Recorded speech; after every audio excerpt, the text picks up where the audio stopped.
Good morning, students. Welcome to CSND PU College, and congratulations for having opted science stream as well as my students taking English. I am Srimati Vijayanawar with you for the next 2 years. We will discuss the bridge course in these 2 periods. As you all know, English is a very important language and it has been described as lingua franca. Lingua franca in the sense the language linking the whole world. English ಭಾಷೆಯನ್ನು ಜಗತ್ತಿನ ಎಲ್ಲ ದೇಶಗಳನ್ನು ಬೆಸೆಯುವಂತಹ ಒಂದು ಸಂಪರ್ಕ ಭಾಷೆ ಅಂತ ಕರೆಯುತ್ತೇವೆ.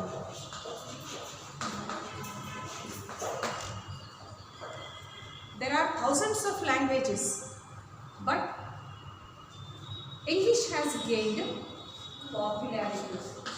It is more popular. As you all know, there are so many reasons for it. English ಯಾಕಿಷ್ಟು ಪ್ರಸಿದ್ಧವಾಗಿದೆ, ಯಾಕಿಷ್ಟು ಪ್ರಚಲಿತ ಆಗಿದೆ, ಆಕರ್ಷಣೀಯ ಆಗಿದೆ ಅನ್ನೋದಕ್ಕೆ ಅನೇಕ ಕಾರಣಗಳನ್ನು ನಾವು ಕೊಡಬಹುದು. ಬಹಳ ಮುಖ್ಯವಾಗಿ ಅಂತಂದರೆ ಎಲ್ಲರಿಗೂ ಗೊತ್ತಿರುವಂತೆ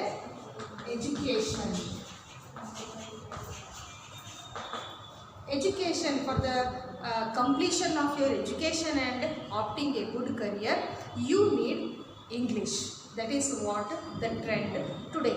ಇವತ್ತು ನಮ್ಮ ಶಿಕ್ಷಣಕ್ಕಾಗಿ ಮತ್ತು ಉತ್ತಮವಾದ ಉದ್ಯೋಗ ಆಯ್ಕೆ ಮಾಡಿಕೊಳ್ಳೋದಕ್ಕೆ ನಮಗೆ ಇಂಗ್ಲೀಷ್ನ ಅವಶ್ಯಕತೆ ಇದೆ. ಎರಡನೇದಾಗಿ knowledge. English is called as the window to the world of knowledge and knowledge of the world. In the sense, when you know English, you will come to know the whole world. What is happening, the current affairs you want to know, the sports activities you want to know, political reviews you want to know, competitive world it is, and therefore you want to be one of the competitor. For that sake, you should gain knowledge.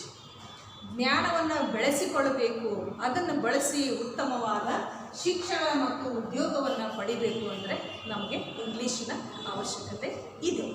ಹಾಗಾಗಿ ಅದನ್ನು ಜ್ಞಾನದ ಬಾಗಿಲು ಅಂತ ಕರೀತಾರೆ. There are old languages like Greek and Latin, and the most suitable language for even computer, that is our Sanskrit. Sanskrit, Latin ಮತ್ತು Greek ಭಾಷೆಗಳು ಜಗತ್ತಿನ ಅತಿ ಪ್ರಾಚೀನ ಭಾಷೆಗಳು.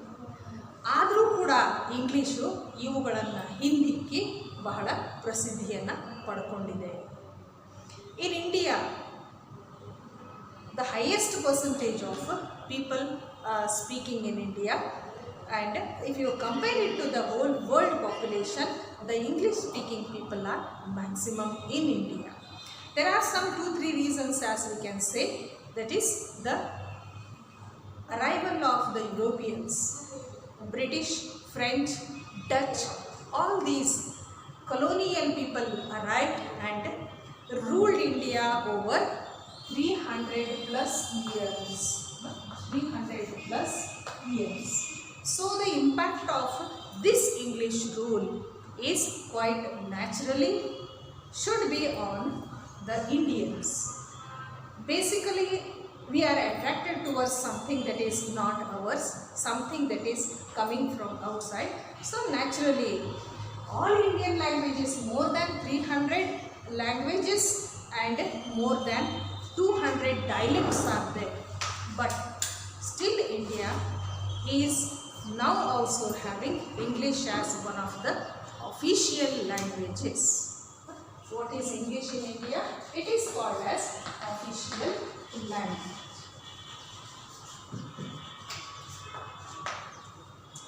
Official language ಅಂದರೆ ಆಡಳಿತದ ಭಾಷೆ.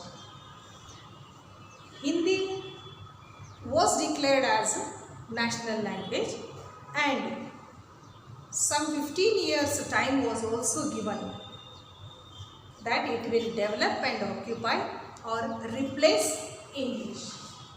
But even today after 74 years of independence, what we see is all Indian languages have been declared as national language.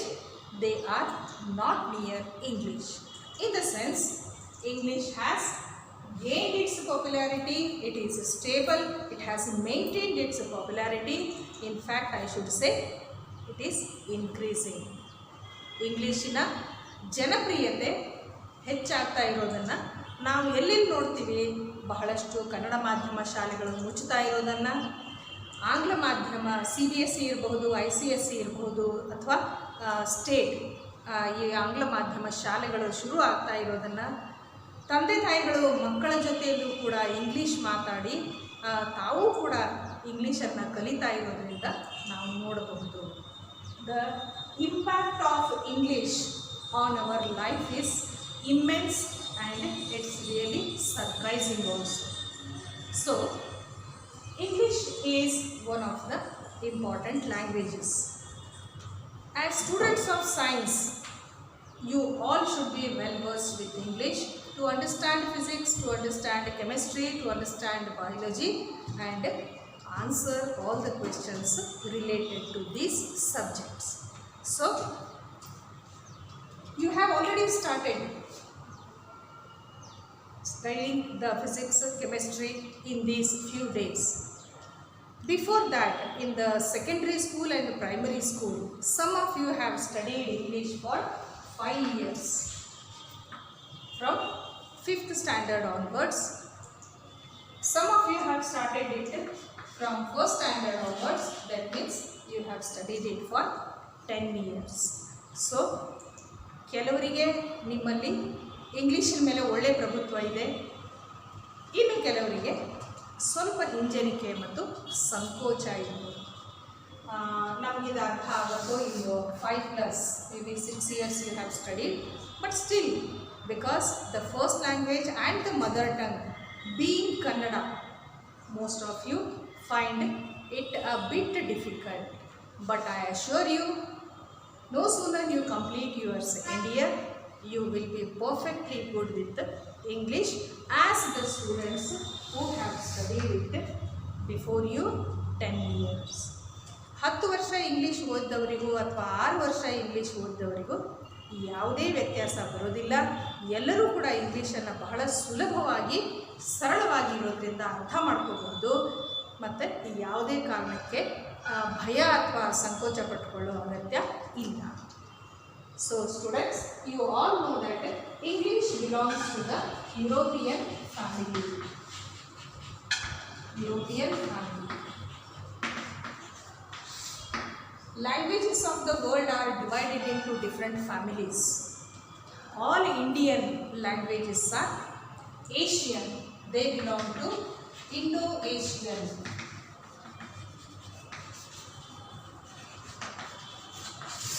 All our languages, Indian languages, belong to Indo-Asian family, whereas English belongs to European family.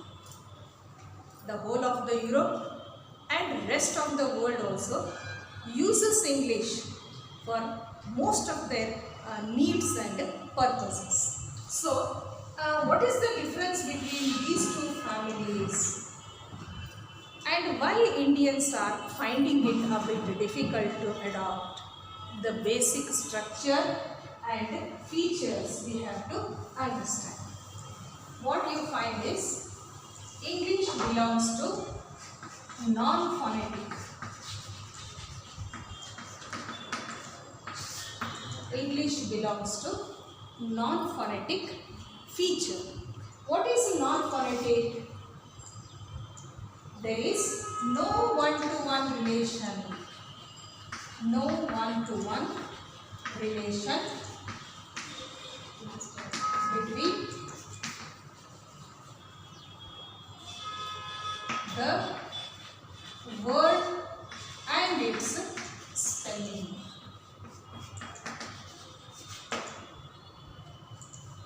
Or you can call it as pronunciation. Pronunciation. Non-phonetic ಅಂದರೆ ಮಾತನಾಡ್ತಾ ಇರುವಂಥ ಶಬ್ದ ಬರೆಯುವಂತಹ ಅಕ್ಷರಗಳು ಇವು ಒಂದಕ್ಕೊಂದು ನೇರವಾದ ಸಂಬಂಧವನ್ನು ಹೊಂದಿಲ್ಲ. European languages, English is non-phonetic. Phonetics is study of phonemes ಅಂದರೆ ಭಾಷಾ ವಿಜ್ಞಾನ. ಶಬ್ದಗಳು ನಾವು ಮಾತನಾಡುವಾಗ ಮತ್ತು ಬರೆಯುವಾಗ ಒಂದೇ ತರಹ ಇದ್ದಲ್ಲಿ ಅದನ್ನು ಏನಂತ ಕರಿತೀವಿ? ಫಾನೆಟಿಕ್ಸ್ ಅಂತ. Phonetic. All Indian languages are phonetic in nature. What you pronounce, so you write. What you write, so you pronounce. ಏನನ್ನು ಬರಿತೀವಿ? ಬರೆದದ್ದನ್ನು 99% ಹಾಗೇ ಹೇಳ್ತೀವಿ, ಬರೆದದ್ದನ್ನು ಬರೆದಂತೆ. ಹಾಗೆಯೇ ಏನನ್ನು ಹೇಳ್ತೀವಿ ಹೇಳಿದಂತೆಯೇ ಬರಿತೀವಿ. Why 99%? Because there is some quality of non-phonetic also. It is not 100% phonetic. Very one simple example I think it is better to take here. What example we can see? We can see Vidyarthi. This is a Kannada word. Vidyarthi. ಅಂದ ಹಾಗೇನೆ ನಾನು ಬರೆದಿದ್ದೀನ ಅಥವಾ ಬರೆದ ಹಾಗೇನೆ ನಾನು ಅಂತ ಇದ್ದೀನ? ನೀವು ಅಂದ್ಕೊಂಡು ನೋಡಿ. ವಿದ್ಯಾರ್ಥಿ ಅಂತ ಹೇಳುವಾಗ ವಿ ಮೊದಲು ಉಚ್ಚಾರ ಆಗಿದೆ, ಹಾಗೆ ಬರೆದಿದ್ದೀವಿ. ದ್ಯ ಮೊದಲು ಉಚ್ಚಾರ ಆಗಿದೆ, ಹಾಗೆ ಬರೆದಿದ್ದೀವಿ. ಮೂರನೇ ಅಕ್ಷರ ವಿದ್ಯಾರ್ಥಿ ಅಂದರೆ ಇಲ್ಲಿ ರ್ ಅನ್ನುವ ಉಚ್ಚಾರ ಮೊದಲು, ಆಮೇಲೆ ಥಿ ಅನ್ನೋದರ ಉಚ್ಚಾರ. ಬರೆಯುವಾಗ ಹೇಗೆ ಬರ್ತಿದ್ದೀವಿ? ಥಿ ಅನ್ನೋದನ್ನು ಮೊದಲು ಬರೆದ್ಬಿಟ್ಟು ರ್ ಅನ್ನೋದನ್ನು ಆಮೇಲೆ ಬರೆದಿದ್ದೀವಿ. ಕೆಲವು ಶಬ್ದಗಳು ಭಾರತೀಯ ಭಾಷೆಯಲ್ಲಿ ಈ ರೀತಿ ಇದ್ದಾವೆ. That's why what we call it that it is not 100% phonetic. But yes, 90-95% it is phonetic. In fact, we can write it in the way we spell it, but we have accepted this form as the recognized and a good form. So, all Indian languages are phonetic in nature in the sense what we spell, the way we write. The way we write, so we pronounce. But the non-phonetic nature is there is no one-to-one relation. There is no one-to-one relation between the word you spell, the word you write. One simple example here also we can have. What example we can have? G-O. How you pronounce it? Go. G-O. Go. What is the other word that we can take here?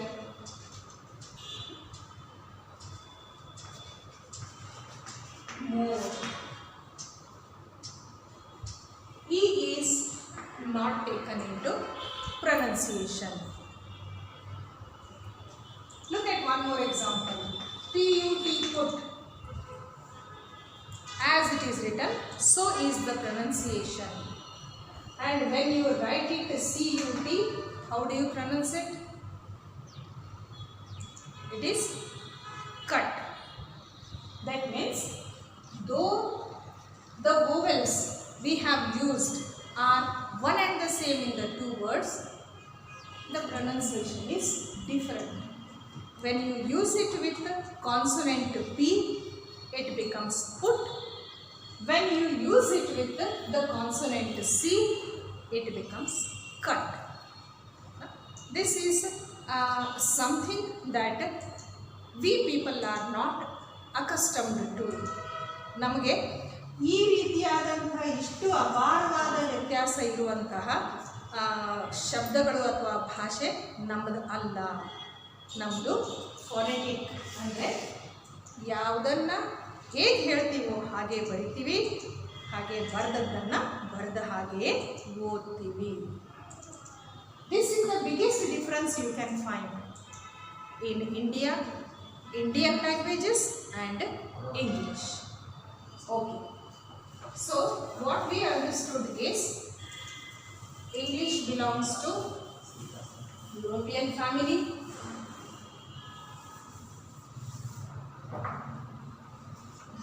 English is a non-phonetical language. English is most necessary because it will help us in education, career, and also it's a window to the knowledge of the world or world of knowledge.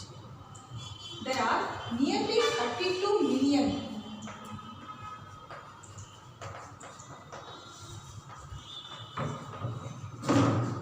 there are 32 plus, I should say, because every day new words are added to the dictionary, Oxford Dictionary, which is a standard dictionary we call.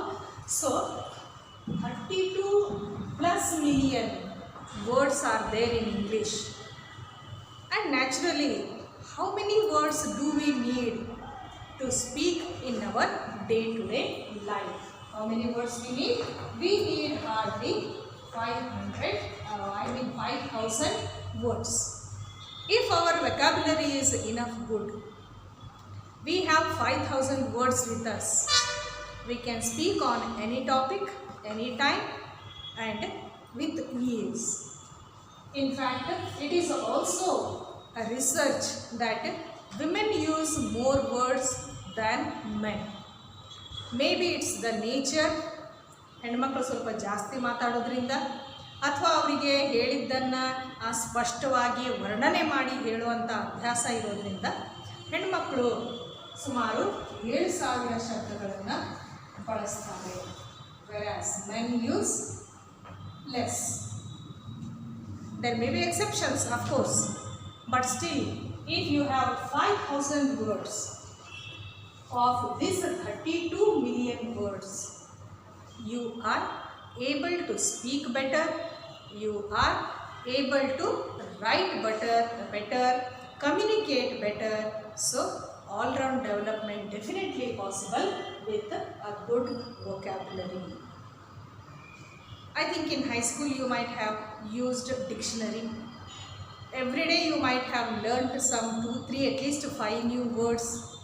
ದಿನಾಲು ಒಂದು 2-3 ಆದರೂ ಹೊಸ ಶಬ್ದ ಕಲಿಯೋದಕ್ಕೆ ಪ್ರಯತ್ನ ಮಾಡಿರಬಹುದು. ಹೊಸ ಶಬ್ದಗಳು ನಮ್ಮ ಶಬ್ದಗಳಾಗಬೇಕಲ್ಲ, ಡಿಕ್ಷನರಿ ಶಬ್ದಗಳಾಗಿ ಉಳಿಬಾರ್ದು. So what to do for that? Language learning has got a mechanism. I think it is better to deal with it in a short time. What is that? Language learning skill: listening, speaking, reading, and then comes writing.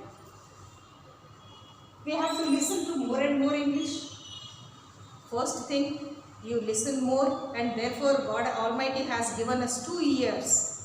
ಮಾತಾಡೋದಕ್ಕೆ ಒಂದೇ ಬಾಯಿ ಇದ್ದರೆ ಕೇಳೋದಕ್ಕೆ 2 ಕಿವಿಗಳು, ಯಾಕಂದರೆ ಜಾಸ್ತಿ ಕೇಳ್ರಿ ಅಂತ.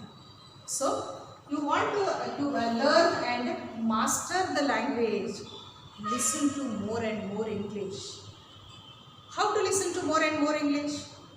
In classes you can listen to the lecture. In television channels you can listen to the television news and programs.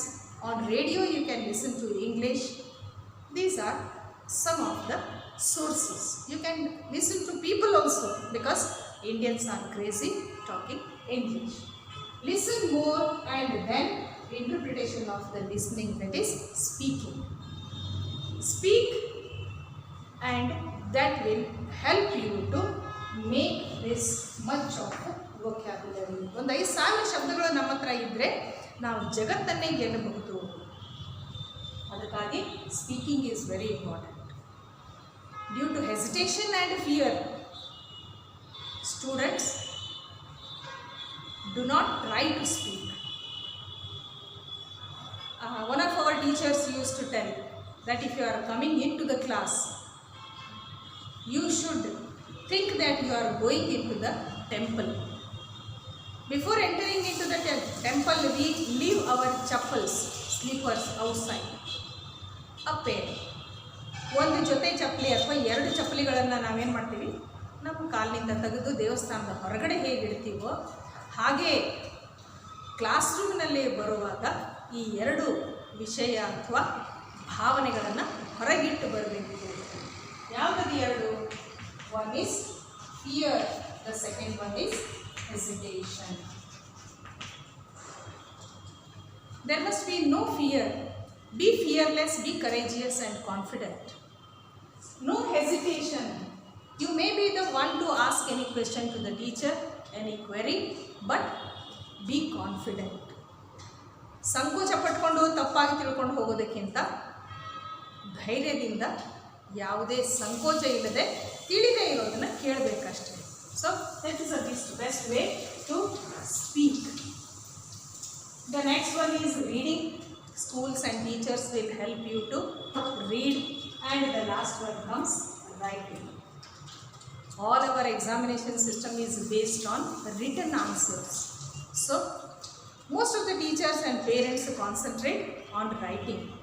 But if these three skills are good, definitely you can write better.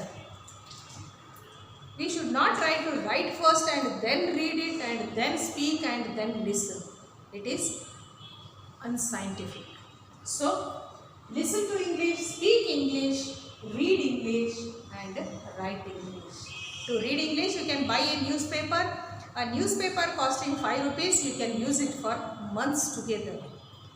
We are not worried about the news, but we are worried about the language. Read a column every day. Try to find out the new words.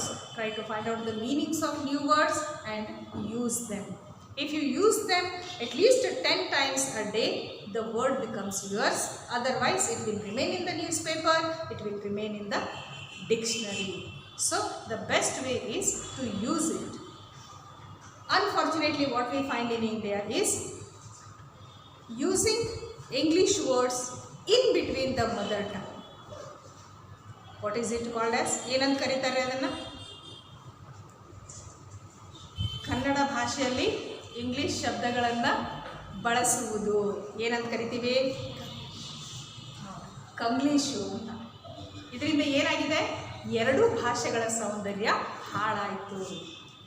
Neither you are good at your mother tongue nor you can be good at English. ಹಾಗಾಗಿ ಭಾಷೆಗಳನ್ನು ಶುದ್ಧವಾಗಿ ಬಳಸೋದಕ್ಕೆ ನಾವು ಪ್ರಯತ್ನ ಪಡಬೇಕು. ನಮಗೆ English ಮಾತಾಡುವಾಗ ಒಂದು ಕನ್ನಡ ಶಬ್ದ ಉಪಯೋಗಿಸೋದಕ್ಕೆ ಸಂಕೋಚ ಆಗುತ್ತೆ ತಾನೆ? We hesitate. If we don't get a word immediately and we fumble there, we hesitate. We feel it's an insult. But look at us. Without any hesitation, we use hundreds of words of English in our mother tongue.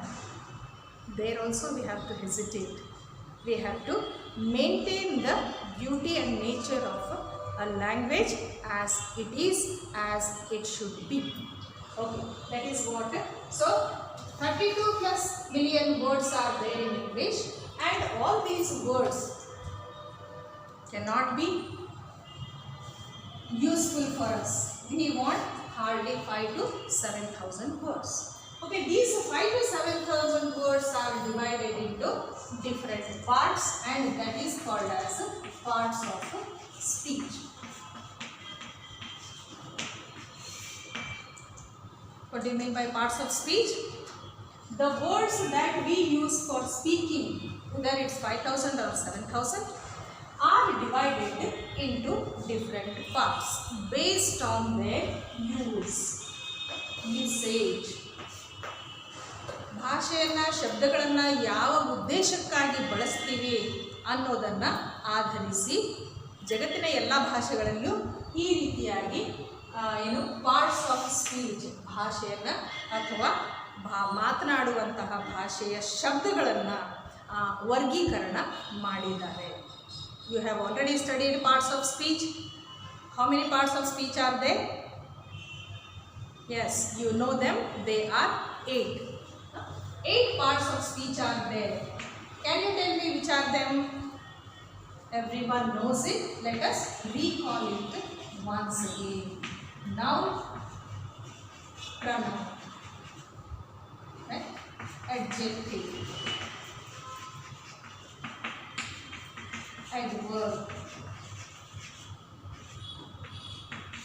verb and adverb, these are also right. Consumption, preposition and intersection.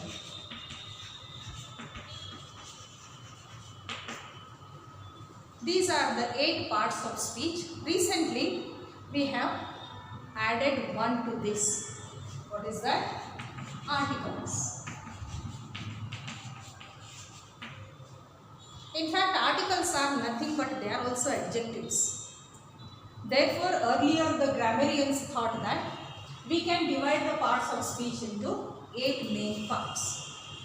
But the articles play a very important role and unique role, and therefore their use is definitely to be separated from these adjectives. So, we have 8 plus 1, that is parts of speech, 8 plus 1. Well, let us try to see at least 1 or 2. Noun. ಕನ್ನಡದಲ್ಲಿ ಏನಂತೀರಿ ನೌನ್ಗೆ? ನಾಮಪದ ಅಲ್ವಾ? ನಾಮಪದ.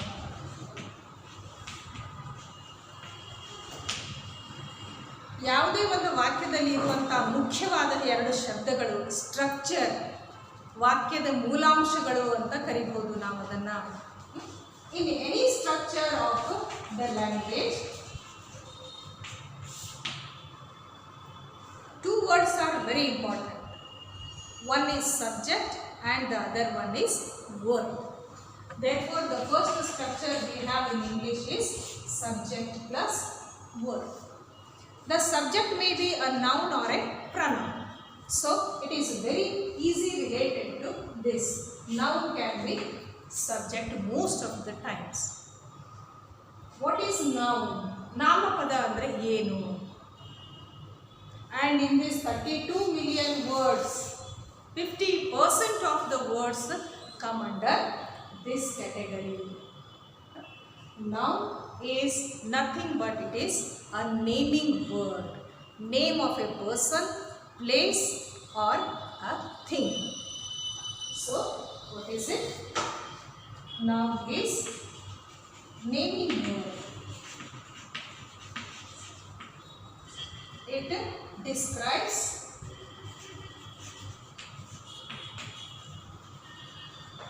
name of a person, place or thing. Things that can be seen, things that cannot be seen, things that can be touched and felt, things that can be seen and understood. Therefore, these words tell us about the nouns. Nouns are the naming words.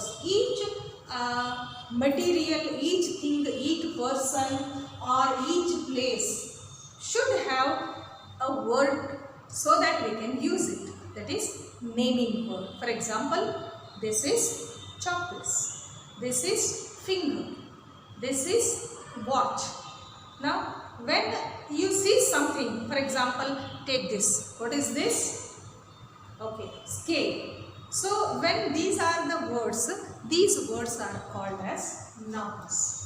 Nouns are the biggest share in the vocabulary.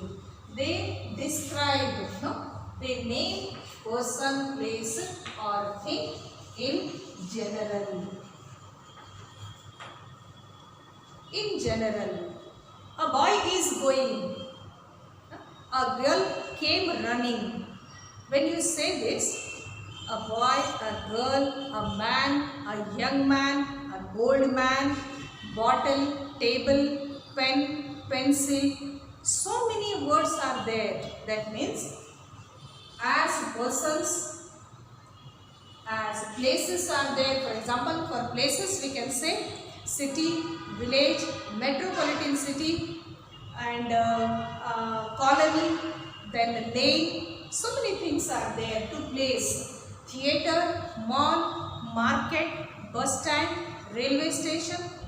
These are all places. So things, already I told you, table, this board, this chalk piece, computer, mobile phone, anything. So many words are there. That means nouns are naming words. ನಾಮಪದಗಳು ಅಂದರೆ ಒಂದು ವಸ್ತು, ವ್ಯಕ್ತಿ ಅಥವಾ ಒಂದು ಸ್ಥಾನದ ಬಗ್ಗೆ ಸೂಚಿಸುವಂತಹ ಶಬ್ದಗಳನ್ನು ನಾಮಪದ ಅಂತ ಕರಿತೀವಿ. ಕನ್ನಡದಲ್ಲಿ ಈ ಡೆಫಿನೇಷನ್ ಅಷ್ಟೊಂದು ಸರಿ ಇರಲಿಕ್ಕಿಲ್ಲ, ನಿಮಗೆ ಅರ್ಥ ಆದರೆ ಸಾಕು. So what are nouns? They are naming words that we have to remember. In the basic structure we have subject plus verb. Most of the times subject is noun itself. In the noun we have persons, places and things. Now there are some different parts of nouns as well. As we go on, we will study them along with our lessons. The second one is pronouns. The word is framed with combination of two words, that is pronouns. Pronouns in the sense for nouns. So what are pronouns? ಕನ್ನಡದಲ್ಲಿ ಏನಂತೀವಿ? ಸರ್ವನಾಮ. ಸರ್ವನಾಮಗಳು ಅಂದರೆ ಯಾವುದು? The words are words used in place of nouns or instead of nouns. What are pronouns?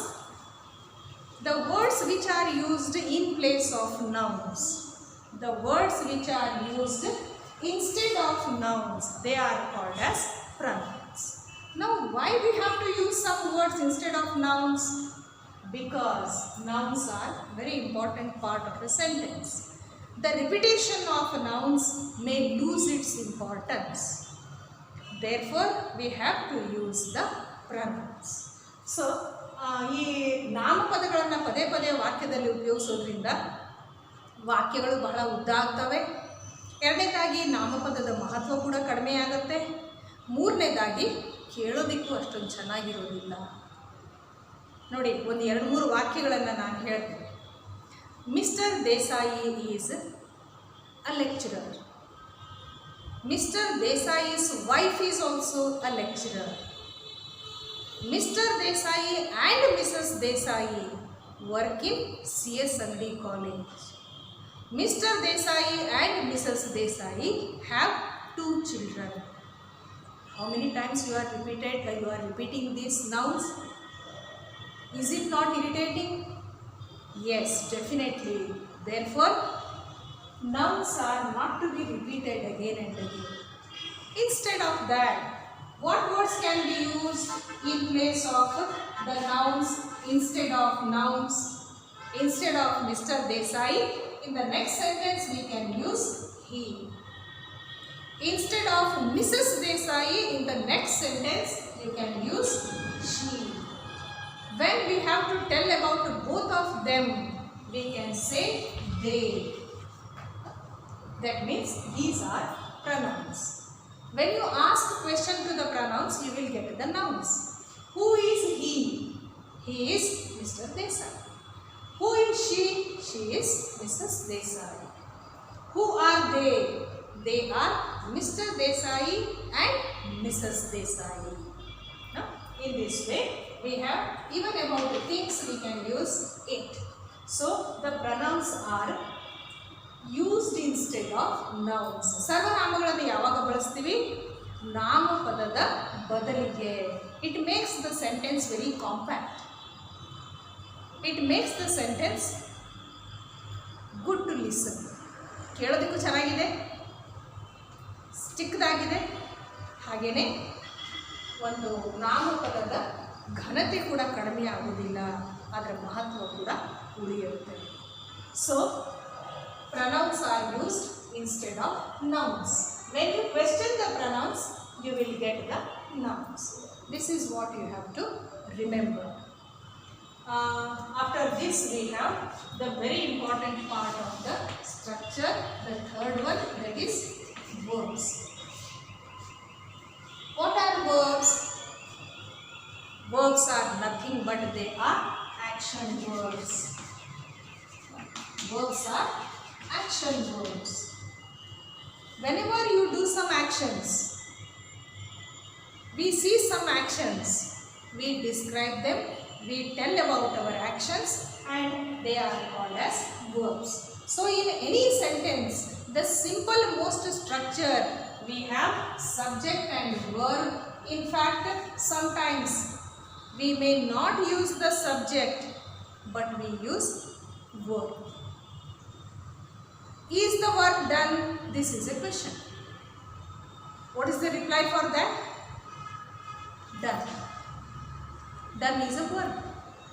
You did not use the subject. I have done. This is the proper sentence. But spoken English is broken English. It is never in complete form. So when you say done, it's a sentence in spoken form. And what is there? Only verb is there. So even verbs are having a big share in this box. So verbs tell us about actions. Actions of the persons, actions of the things. Whatever goes on, each and every action is denoted by verbs. Take for example, go, eats, sleep, laugh, cry, etc. So, verbs are a very important part. In English we have ಕನ್ನಡದಲ್ಲಿ ಕ್ರಿಯಾಪದ ಅಂತ ಏನು ಕರೀತೀವಿ, ಕ್ರಿಯೆಯನ್ನು ಸೂಚಿಸುವಂತಹ ಶಬ್ದವೇ ಕ್ರಿಯಾಪದ. In English we have regular verbs, we have irregular verbs, and also we have helping verbs. So helping verbs also form very important. Verbs are divided into two parts, main verbs and helping verbs. In main verbs also we have regular verbs and we have irregular verbs. These are also called as weak verbs because they cannot express the action completely. And to make it complete, we use helping verbs. Helping verbs are very important in English because they help us to tell the mood of the speaker.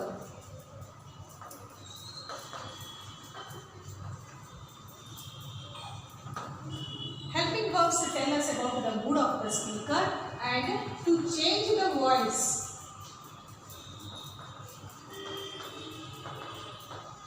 From active voice to passive voice, when we have to change a sentence, to change the voice also, we want helping verbs. And of course, the third one, to make actions clear. Actions, time in fact. Make actions clear, that is time of action. When we are using the irregular verb, it may not lead us to the right time of the action, therefore we use helping verbs. Well, we can give some example. For example, regular verbs. No? For example, we can say take or carry. Yes, good example is carry. Carry, carried, and the same word will continue. We have present tense, we have past tense, and we have future time. To tell the future time actions, we have past participle, which is to be used along with the helping verbs to tell the actions of the future time. So, carry, carried, or marry, married, look, looked, etc. These are form in present and past participle form. For example, go, went, gone. Eat, ate, eaten. So these are irregular verbs. Coming to the helping verbs, the helping verbs are divided into two parts: primary helping verbs and modals or secondary. The primary helping verbs are, first one, let us begin with the be forms. How many helping verbs are there in be forms? Am, is, are, was, were. Right? And in do form, we have do, did, does. Then third one is have forms. We have, had, and has. These 11 helping verbs are called as primary helping verbs. When you say that I am going, the action tells that the action is beginning and continuous. We are the plural form of the subject. We are more than one. I was, if you say I was a high school student, then it is in the past tense. So these all tell us about the verbs make the time of the action clear. Okay, fine. Then we have secondary verbs. Just I will write, you know them. Can, could, may, might, must. Then will, would, shall, should. These are basic ones. And then we have some helping verbs which carry preposition to. Care, to. Used, to. There, to. And ought to.